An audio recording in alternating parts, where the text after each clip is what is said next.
আসসালামু আলাইকুম। তাদের অন্তরে আল্লাহ মোহর মেরে দেন, সত্যিই কি তাই? প্যারাডক্সিক্যাল সাজিদ, আরিফ আজাদ। বিশ্ববিদ্যালয়ের কেন্দ্রীয় লাইব্রেরিতে বসে বই পড়ছিলাম।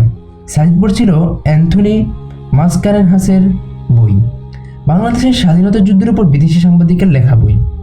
সাজিদের অনেক দিনের ইচ্ছে বাংলাদেশের মুক্তিযুদ্ধের উপর সে একটা ডকুমেন্টারি তৈরি করবে, তাই মুক্তিযুদ্ধ নিয়ে যত বই আছে সব খুঁটিয়ে খুঁটিয়ে পড়ছে সে। আমি অবশ্য সাজিদকে সঙ্গ দেওয়ার জন্যই রয়ে গেছি। এসব বইটুই পড়ার ব্যাপারে আমার যথেষ্ট অনীহা আছে। থার্ড পিরিয়ডে সাজিদ ফোন করে বলল ক্লাস শেষে যেন ওর সাথে দেখা করি। দেখা করতে এসেই আটকে গেছি। সোজা নিয়ে এলো লাইব্রেরিতে। মোটা মোটা বইগুলো নিয়ে সে বসে পড়েছে, খুব মনোযোগ দিয়ে পড়ছে আর গুরুত্বপূর্ণ লাইনগুলো ডায়েরিতে টুকে নিচ্ছে। আমি আর কি করব? সাজিদকে মুখের উপর তুই বসে থাক বলে চলেও আসা যাবে না, তাহলেই হয়েছে। আমি ঘুরে ঘুরে সেলফে সাজিয়ে রাখা বইগুলো দেখছি। হুমায়ুন আহমেদের একটি বই হাতে নিলাম। বইটির নাম দিঘির জলে কার ছায়া গো। হুমায়ুন আহমেদ নামের এই ভদ্রলোক বাংলাদেশে বেশ জনপ্রিয় লেখক। যদিও ওনার তেমন বই আমি পড়িনি, কিন্তু সাজিদের মুখে ওনার বেশ প্রশংসা শুনি। ওনার বেশ কিছু কালজয়ী চরিত্র আছে। একবার নাকি ওনার নাটকের একটি পট পাল্টানোর জন্য মানুষ মিছিল নিয়েও বেরিয়েছিল। বাব্বা, কি সাংঘাতিক! দিঘির জলে কার ছায়া গো নামের বইটি উল্টাতে লাগলাম। উল্টাতে উল্টাতে একটি জায়গায় আমার চোখ আটকে গেল। বিবর্তনবাদের জনক চার্লস ডারউইনের ব্যাপারে কিছু একটা লেখা। পড়তে শুরু করলাম। আহসানকে পেয়ে শওকত সাহেব আনন্দিত। তিনি নতুন একটা বই পড়ছেন। বইয়ে বিবর্তনবাদের জনক ডারউইন সাহেবকে ধরাশায়ী করা হয়েছে। তার পূর্বপুরুষ বানর, এটা তিনি মেনে নিতেই পারতেন না। এখন সমস্যার সমাধান হয়েছে। তিনি আহসানের দিকে ঝুঁকে এসে বললেন, তুমি ডারউইনবাদে বিশ্বাস করো? আহসান বলল, জি চাচা, করি। তোমার বিশ্বাস তুমি এখন যে কোনো একটা ভালো ডাস্টবিনে দেখে ফেলে আসতে পারো? আহসান বলল, জি আচ্ছা। পুরো বিষয়টি না শুনে জি আচ্ছা বলবে না, আগে পুরো বিষয়টা শুনো। আহসান হতাশ ভঙ্গিতে পুরো বিষয়টা শোনার জন্য প্রস্তুত হলো। সহজে এই বিরক্তিকর মানুষের কাছ থেকে ছাড়া পাওয়া যাবে বলে মনে হচ্ছে না। শওকত সাহেব বললেন, তোমাদের ডারউইনের থিওরি বলে পাখি এসেছে সরীসৃপ থেকে। তুমি এখন একটা সাপ ও ময়ূর পাশাপাশি রাখো। চিন্তা করো যে ময়ূরের পূর্বপুরুষ সাপ, যে সাপ এখন ময়ূরের প্রিয় খাদ্য। বলো, তোমার কিছু বলার আছে? এই মুহূর্তে কিছু বলার নেই চাচা। মনে মনে 10-এর উপরে 950টা শূন্য বসাও। এই বিশাল প্রায় অসীম সংখ্যা দিয়ে 1কে ভাগ করো। কি পাবে জানো? শূন্য। এটা হলো অ্যাটমে অ্যাটমে ধাক্কাধাক্কি করে ডিএনএ অণু তৈরির সম্ভাবনা। মিলার নামে কোনো বিজ্ঞানী নাম শুনেছ? ছাগল টাইপ সায়েন্টিস্ট। না চাচা, শুনিনি। ওই ছাগলটা 1950 সনে একটা এক্সপেরিমেন্ট করে অন্য ছাগল সায়েন্টিস্টদের মধ্যে হইচই ফেলে দিয়েছিল। ছাগলটা করেছে কি, ল্যাবরেটরিতে আদি পৃথিবীর আবহাওয়া তৈরি করে ঘন ঘন ইলেকট্রিক কারেন্ট পাস করেছে। কিছু প্রোটিন অণু তৈরি করে বলেছে এভাবেই পৃথিবীতে প্রাণের শুরু। প্রাণ সৃষ্টিতে সৃষ্টিকর্তার কোনো প্রয়োজন নেই। এখন সেই ছাগল মিলারকে নিয়ে বৈজ্ঞানিক মহলে হাসাহাসি চলে। লাইফ ম্যাগাজিনে কী লেখা হয়েছিল পড়ে শুনে। চাচা, আরেকদিন শুনি। জটিল কিছু শোনার জন্য আমি এই মুহূর্তে মানসিকভাবে তৈরি নই। জটিল কিছু বলছি না, জলবৎ তরলম। মন দিয়ে শোনো। শওকত সাহেব পড়তে শুরু করলেন। আহসান হতাশ চোখে জানালা দিয়ে তাকিয়ে রইল। এতটুকু পর আমি বেশ আনন্দ পেলাম। লেখক হুমায়ুন আহমেদ এখানে বেটা ডারউইনকে এক হাত দিলেন। শওকত সাহেবের মতো আমিও কোনোভাবেই মানতে পারি না যে আমাদের পূর্বপুরুষ বানর, ভাবতেই ঘৃণা লাগে। বইটি নিয়ে আমি সাজিদের কাছে গেলাম। গিয়ে দেখে সেই ব্যাগপত্র গোছানো শুরু করেছে। সে বলল, চল বাসায় যাব।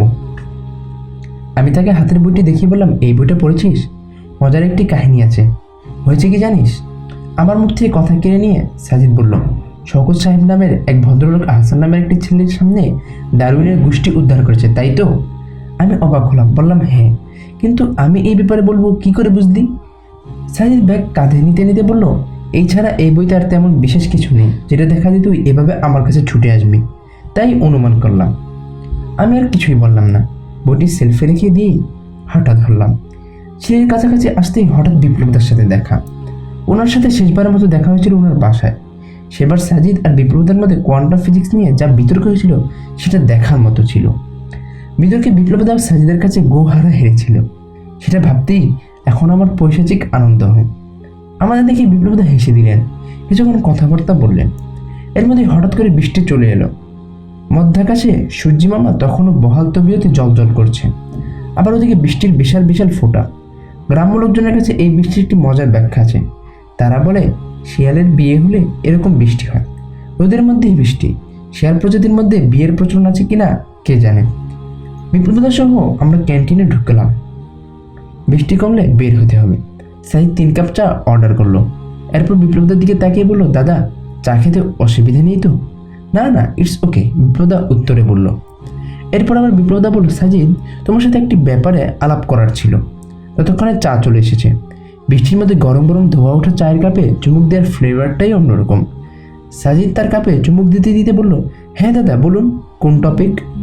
বিপ্লবদা বলল, ওই যে তোমরা যে বইটাকে স্রষ্টার বাণী বলো সেটা নিয়ে, কোরআন। সাজিদ বলল, সমস্যা নেই, বলুন কি বলবেন। বিপ্লবদা বললেন, কোরআনে একটা সূরা আছে, সূরাটার নাম বাকরা। সাজিদ বলল, সূরাটির নাম বাকরা নয়, বাকারা। বাকার অর্থ গাভী, ইংরেজিতে দ্য কাউ। ওই আর কি। ওই সূরার 6-7 নম্বর লাইনগুলো তুমি কি পড়েছ? পুরো কোরআনেই আমরা মাসে কয়েকবার করে পড়ি। এটা মার্কস কিংবা প্লেটোর রচনা নয় যে একবার পড়ে হয়ে গেলেই সেলফে আজীবনের জন্য সাজিয়ে রাখবো। বিপ্লবদা বললেন, এই লাইনগুলোতে বলা হচ্ছে, নিশ্চয়ই যারা অস্বীকার করে তাদের আপনি সাবধান করুন আর না করুন, তারা স্বীকার করবে না। আল্লাহ তাআলা তাদের হৃদয়ে এবং তাদের কর্ণকুহরে মোহর মেরে দিয়েছেন, তাদের দৃষ্টির উপর আবরণ টেনে দিয়েছেন, তাদের জন্য আছে ভয়াবহ শাস্তি। এটুকু বলে বিপ্লবদা থামলেন। সাইদ বলল, হোয়াটস রং উইথ দিস ভার্সেস? বিপ্লবদা বললেন, দেখো এখানে বলছে কাফিরদের হৃদয়ে আর কানে তোমাদের আল্লাহ মোহর সিল মেরে দেয়। সিল মারা মানে তালাবদ্ধ করে দেয়া, তাই না? এখন কাফিরদের হৃদয়ে আর কানে যদি সিল মারা থাকে, তারা তো সত্যের বাণী তোমরা যেটাকে ধর্মের বাণী বলো আর কি, সেটা বুঝতে পারবে না, উপলব্ধি করতে পারবে না। আল্লাহ যেহেতু তাদের হৃদয়ে আর কানে সিল মেরে দিচ্ছে, তাই তারা ধর্মের বাণীগুলো বুঝতে পারছে না, তাই তারা কাফের থেকে যাচ্ছে, নাস্তিক হচ্ছে। তাদের কি দোষ বলো?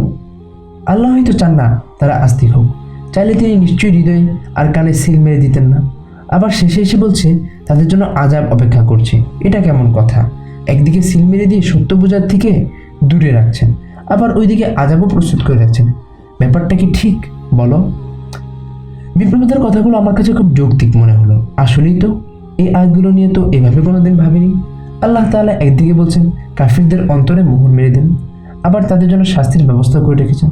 ব্যাপারটি কি? সাজিদ মুচকি হাসলো, চায়ের কাপে শেষ চুমুকটুকু দিয়ে বলল, দাদা ইসলামের ইতিহাস পড়লে আপনি এক শ্রেণী মির্জাফরদের কথা জানতে পারবেন। এরা করতো কি জানেন? রাসূল সাল্লাল্লাহু আলাইহি ওয়াসাল্লামের কাছে আসতো, হাতের মুঠির মধ্যে পাথর নিয়ে বলতো, মুহাম্মদ আমার হাতে কি আছে বলতে পারলে আমি এক্ষুনি ইসলাম কবুল করব, দেখি তুমি কেমন নবী। রাসূল সাল্লাল্লাহু আলাইহি ওয়াসাল্লাম হাসতেন, হেসে বলতেন, তোমার হাতের জিনিসই বলুক সেগুলো কি। তখন পাথরগুলো কথা বলতে শুরু করতো। এটা থেকে সেই লোকগুলো খুব অবাক হতো, অবাক হয়ে বলতো, এ তো সাক্ষাৎ জাদুকর, এই বলে পালাতো। অথচ তারা বলেছিল হাতে কি আছে বলতে পারলে ইসলাম কবুল করবে। কিন্তু রাসূল সাল্লাল্লাহু আলাইহি ওয়াসাল্লাম তাদের পরীক্ষায় পাশ করে গেলে তারা তাকে জাদুকর, জ্যোতিষী ইত্যাদি বলে চলে যেত, মুনাফিকি করত। এসব আয়াতে মূলত এই শ্রেণীর কাফিরদের কথাই বলা হয়েছে, যাদের সামনে সত্য উদ্ঘাটিত হওয়ার পরেও তারা তা অস্বীকার করে। বিপ্লবীরা বলেন, কিন্তু অন্তরে মোহর মেরে দিয়ে তাদের সত্য জানা থেকে বঞ্চিত করে আবার তাদের শাস্তি দেওয়াটা কি ঠিক? মোহর আল্লাহ তাআলা ইচ্ছা করে মেরে দেন না, এটা সিস্টেমেটিক্যালি হয়ে যায়। বিপ্লবীরা হাসা শুরু করলেন, বলেন, ভেরি ইন্টারেস্টিং, সিস্টেমেটিক্যালি সিল পড়ে যায়, হা হা হা। সাজিদের এই কথাটা আমার কাছেও শিশুসুলভ মনে হলো। সিস্টেমেটিক্যালি সিল পড়ে যায়, আল্লাহ তাআলা মারেন না, এটা কেমন কথা? আয়াতে তো স্পষ্টই আছে আল্লাহ তাদের হৃদয়ে মোহর মেরে দেন। সাজিদ বলল, দাদা ধরুন আমি বললাম যারা খাবে না বলে সিদ্ধান্ত নিয়েই ফেলেছে, আপনি তাদের খেতে বলুন আর না বলুন, তারা কোনোভাবেই খাবে না। আল্লাহ তাআলা তাদের দেহ শুকিয়ে দেন, তাদের শরীরের রোগ প্রতিরোধ ক্ষমতা কমিয়ে দেন, তাদের জন্য রয়েছে কঠিন অসুখ। খেয়াল করুন, এখানে তারা অসুস্থ হচ্ছে, তাদের শরীরে রোগ প্রতিরোধ ক্ষমতা কমে যাচ্ছে, তাদের কঠিন অসুখে পড়তে যাচ্ছে। কেন এসব হচ্ছে? আল্লাহ তাআলা কি ইচ্ছা করে তাদের সাথে এগুলো করছেন? না, এগুলো তাদের কর্মফল। তাদের যতই জোর করা হোক, তারা যখন কোনোভাবেই খাবে না বলে সিদ্ধান্ত নিয়ে ফেলেছে, তখন সিস্টেমেটিক্যালি না খাওয়ার ফলে তাদের শরীর শুকিয়ে যাবে, শরীর রোগ প্রতিরোধ ক্ষমতা কমে যাবে, তারা কঠিন রোগে পড়বে। এসব কিছুর জন্য তারাই দায়ী, কিন্তু সিস্টেমটা আল্লাহ তাআলাই চালাচ্ছেন। আল্লাহ তাআলা একটি সিস্টেম রেডি করে দিয়েছেন, আপনি না খেলে আপনার শরীর আল্লাহ তাআলা শুকিয়ে দিবেন, আপনার শরীরের রোগ প্রতিরোধ ক্ষমতা কমিয়ে দিবেন, দিন শেষে আপনার একটি কঠিন রোগ হবে। এটা একটা সিস্টেম। এই সিস্টেম আপনি তখনই পড়বেন যখন আপনি নিজ থেকে খাবেন না বলে সিদ্ধান্ত নিয়ে ফেলবেন। ঠিক সেভাবেই যারা সিদ্ধান্ত নিয়ে ফেলেছে যে তাদের সামনে যত প্রমাণ, যত দলিলই আসুক, তারা সত্যকে মেনে নেবে না, অস্বীকার করবেই করবে, তাদের অন্তরে আর কানে সিস্টেম্যাটিক্যালি একটি সিল পড়ে যাচ্ছে। না খাওয়ার ফলে আপনি যেভাবে শুকিয়ে যান, আপনার শরীরে রোগ প্রতিরোধ ক্ষমতা কমে যায়, আপনার কঠিন অসুখ হয়, ঠিক সেভাবে বিশ্বাস করবেন না বলে সিদ্ধান্ত যখন নিয়েই ফেলেছেন, তখন আপনার অন্তরে কানে সিল পড়ে যাচ্ছে। আর দিন শেষে আপনার জন্য অপেক্ষা করছে কঠিন অসুখ, আযাব। এর জন্য আল্লাহ তাআলাকে ব্লেম করা হবে কেন? সাজিদ এক নাগারে বলে গেল কথাগুলো। বিপ্লবীদের মুখ খানিকটা ফ্যাকাশে হয়ে গেল। তিনি সম্ভবত বুঝে গেছেন ব্যাপারটা। আমি বললাম, বাব্বা, কি দিয়ে কি বুঝিয়ে দিলে রে ভাই, আমি হলো তো হজবরল করে ফেলতাম। সাজিদ মুচকি হাসলো। বৃষ্টি অনেকক্ষণ আগেই থেমে গেছে। আমরা বিপ্লবদার কাছ থেকে বিদায় নিয়ে বেরিয়ে এলাম।